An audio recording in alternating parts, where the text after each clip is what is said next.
सभी मित्रों को मेरा नमस्कार। मैं आलोक कुमार रंजन आप सबके सामने प्रस्तुत कर रहा हूँ स्वरचित स्वनिर्देशित रेडियो नाटक सोने की डिब्बी। मित्रों, कहते हैं इच्छाएं अनंत हैं। इन्हीं अनंत इच्छाओं और उनके परिणाम पर आधारित है आज का यह रेडियो नाटक सोने की डिब्बी। रेडियो नाटक को अंत तक सुने और अगर आपको यह नाटक पसंद आए तो कमेंट बॉक्स में हमें ज़रूर बताएं। हमें सपोर्ट करने के लिए वीडियो को लाइक करें, शेयर करें और चैनल को सब्सक्राइब करना ना भूलें। शुक्रिया। तो आप सबके सामने प्रस्तुत है रेडियो नाटक सोने की डिब्बी। तुम ही उठाता, तुम ही विधाता, तुम ही करती सबका कल्याण।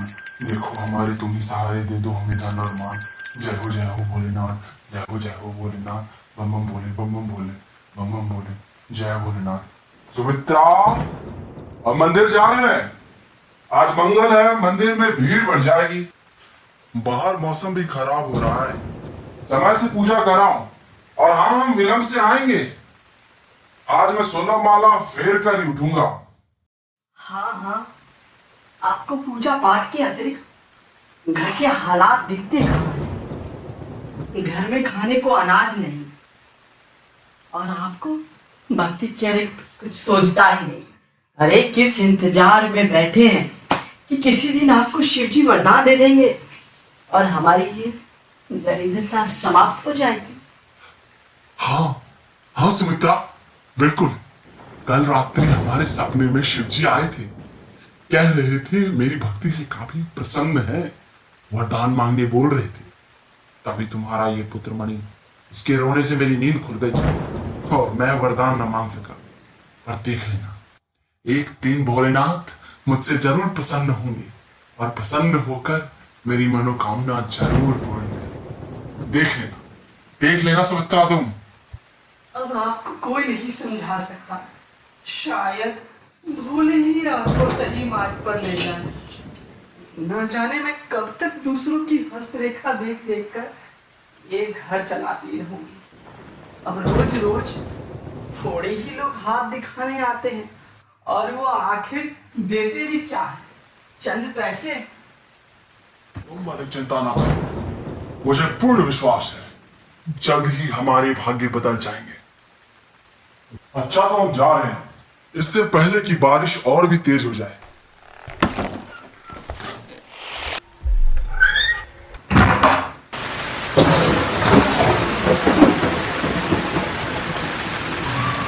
अरे मित्र रघुनाथ, अरे सुनो, अरे तनिक सुनो भी। अरे कहाँ चले जा रहे हो इतनी तेज बारिश में? अरे इस खराब मौसम में घर में ही पूजा कर लेते। मैं कहता हूँ पहले जरूरत का सामान लाकर रख लो। कुछ मछुआरों को कहते सुना है कि पास की नदी में तेज उफान है। यदि बारिश अधिक हुई तो बांध टूट जाएगी और बाढ़ भी आ सकती है। तुम सुन रहे हो ना? देव मित्र, सलाह और जानकारी के लिए शुक्रिया, पर मैं किसी भी परिस्थिति में अपनी पूजा नहीं छोड़ सकता। मेरे जीवन की सार्थकता इसी में है। क्षमा चाहूंगा रघुनाथ, पर घर के प्रति आपकी दायित्व भी तो बनती है। कल मैंने सुमित्रा भाभी को राशन की दुकान पर उधार मांगते देखा था। देखकर बहुत ही खेद हुआ। मित्र, तनिक तो सोचो, क्या तुम्हें इसकी जानकारी भी थी? क्या तुम्हें यह सुनकर दुख नहीं हुआ? मेरा प्रथम दायित्व प्रभु के प्रति है। शेष और क्या ही कहूँ तुमसे मित्र, तुम खुद ही निर्णय लो। चलो, बारिश बहुत ही तेज हो चुकी है। आपदा से पूर्व मैं घर की जरूरतों की चीजें जोड़ लूं। अब मैं प्रस्थान करूंगा। अपना ध्यान रखना मित्र और समय से घर वापस चले जाना। मैं चला।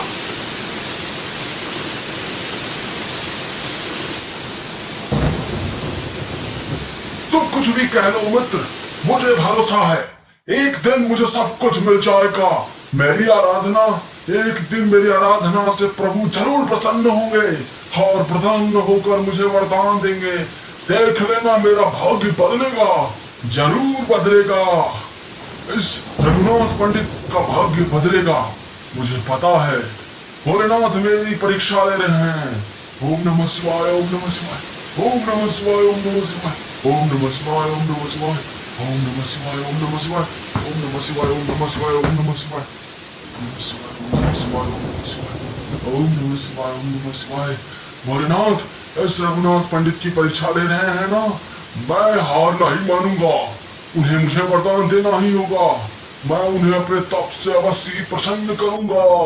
ओम नमः शिवाय, ओम नमः शिवाय, ओम नमः शिवाय, ओम नमः शिवाय, ओम नमः शिवाय, ओम नमः शिवाय, ओम नमः शिवाय, ओम नमः शिवाय, ओम नमः शिवाय, ओम नमः शिवाय। इस प्रकार रघुनाथ पंडित कई घंटे तप में बैठा रहता।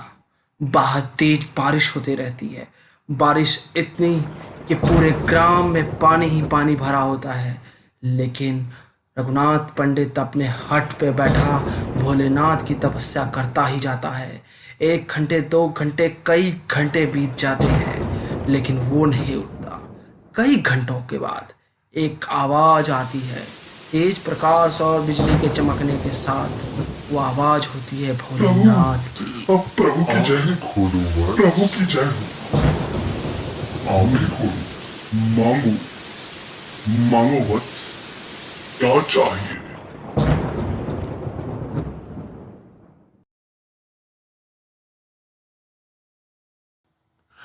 प्रभु, प्रभु मुझे इतना सोना दे दीजिए कि मैं इस धरती का सबसे अधिक धनवान व्यक्ति बन जाऊं। अवश्य। ये लो एक छोटी सी डब्बी। इसमें एक सोने की अंगूठी है। इसे पहन लो और इसके बाद तुम जिस चीज को भी स्पर्श करोगी वह सोने का हो जाएगा। पर ध्यान रखना, जब तक बारिश हो रही है तब तक ही इसका प्रयोग करना। और हाँ, बारिश थमने से पूर्व से सोने की अंगूठी को निकाल देना, अन्यथा यह तुम्हारी उंगलियों से कभी नहीं निकलेगी। और फिर तुम जिस वस्तु को भी स्पर्श करोगे वह वस्तु सोने की परिवर्तित होती रहेगी। याद रखना। जी प्रभु, मैं ऐसा ही करूंगा। मैं ऐसा ही करूंगा। तथास्तु। रघुनाथ पंडित खुशी से उस अंगूठी को पहन लेता है और फिर वह सबसे पूर्व शिव की मूर्ति को ही स्पर्श करता है। देखो ये कारगर है या नहीं। हाँ हाँ, ये कार्य करती है, कारगर है। भोलेनाथ की जय हो, भोलेनाथ की जय हो, भोलेनाथ की जय हो। यह कहते हुए वह अपने घर की ओर भागता है और रास्ते में पड़े छोटे पत्थरों को स्पर्श करते, उन्हें सोने में परिवर्तित करते उठाते अपने घर की ओर भागता जाता है।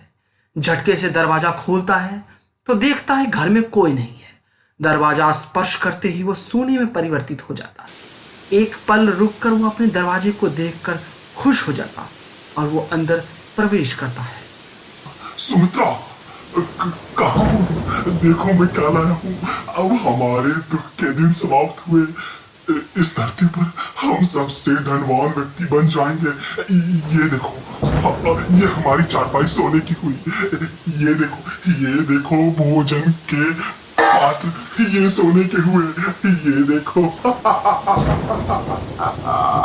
घर में रखी हर वस्तु को मैं सोने में बना दूंगा, सोने में परिवर्तित कर दूंगा, हर वस्तु को सोना बना दूंगा।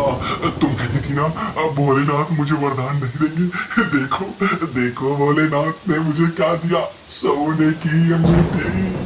और मैं जिस चीज को भी मैं स्पर्श करूंगा वो सोने की हो जाएगी। देखना, ये देखो, ये तुम्हारा आईना। रघुनाथ पंडित खुशी के मारे जोर जोर से हंसने लगता है, पर उसे यह याद नहीं रह जाता कि शिवजी ने उससे यह बोला था कि बारिश रुकने से पूर्व जितना सोना बना सकता है बना ले और अंगूठी को उंगली से निकाल ले, वरना वह फिर कभी नहीं निकल पाएगा और फिर वह जिस वस्तु को छुएगा वो सोना बनता जाएगा।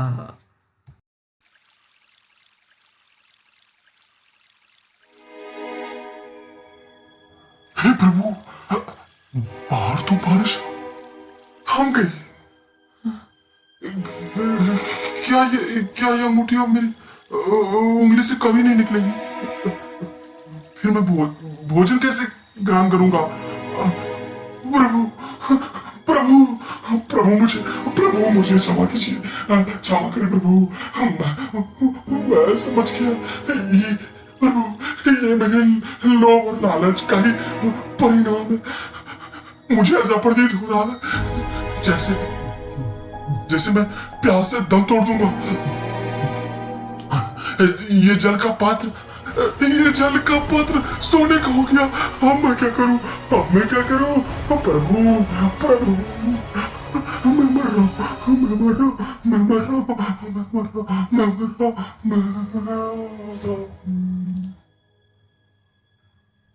यह कहते हुए वो अपने चेहरे को छूता है और वो भी खुद भी सोने में बदल जाता और इसके साथ ही उसके लोभ का अंत हो जाता। इस रेडियो नाटक से और इस कहानी से हमें यही सीख मिलती है कि हमें लालच नहीं करना चाहिए। कर्म ही पूजा है और कर्म ही हमारा धर्म है। सबसे बड़ा धर्म कर्म है। कर्म ही हमें करना चाहिए। नाटक के सभी पात्रों का रेडियो अभिनय आलोक कुमार रंजन अर्थात मेरे द्वारा की गई थी और आवाज सभी पात्रों की मेरी ही थी।